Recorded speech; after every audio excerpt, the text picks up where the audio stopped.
Bass chords, man, they're done on bass more than you think. I'm sure most of us bass players have noticed them. You'll hear them, excuse me, in music, you know.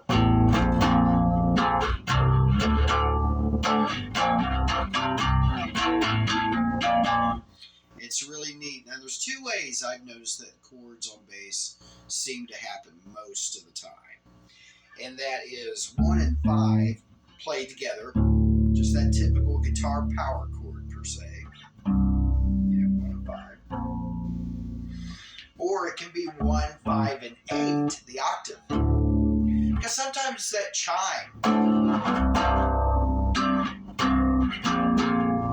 that makes it nice too. Because 1 and 5 are really good for like slower and quieter things like.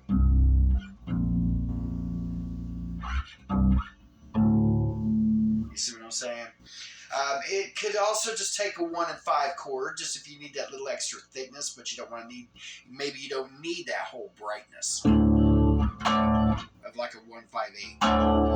You know, so 1, 5, 8 is definitely brighter. So I'm saying, so you might need a instead. So it just depends on what sounds best, what's appropriate.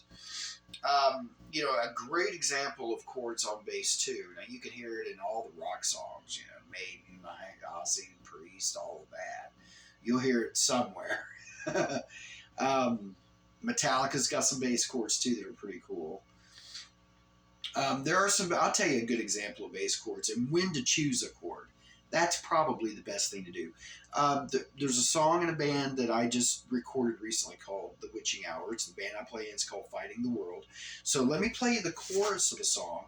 It's dominated by bass chords. I'll play it, and then I'll show you what led me to choosing chords over just standard single notes.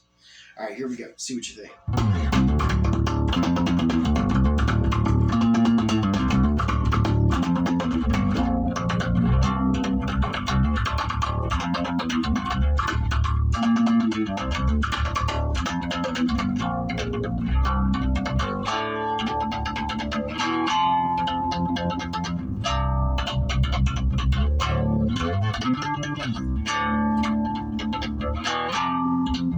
It's written with chords.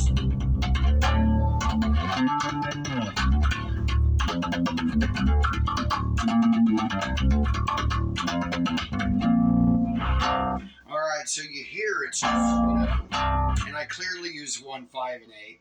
It wasn't enough just to do. I needed the brightness. Alright, so what led me there too was when I would come up to those parts, I'd play the riff,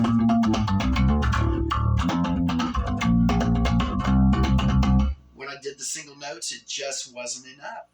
There was an absence. Same when I did the super lows.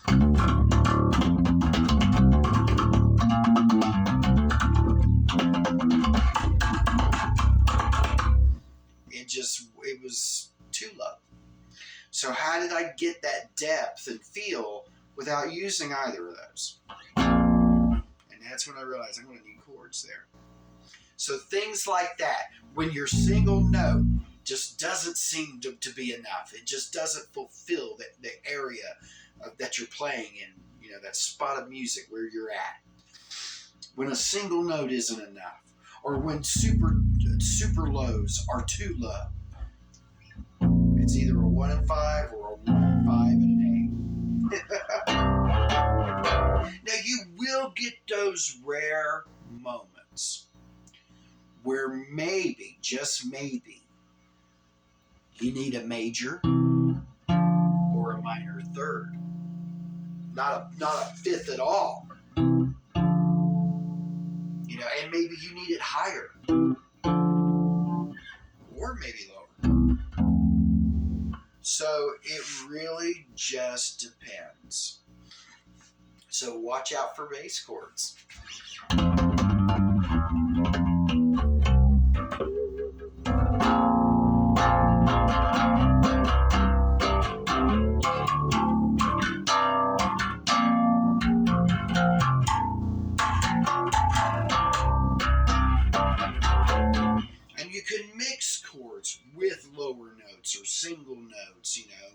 So just listen to your music.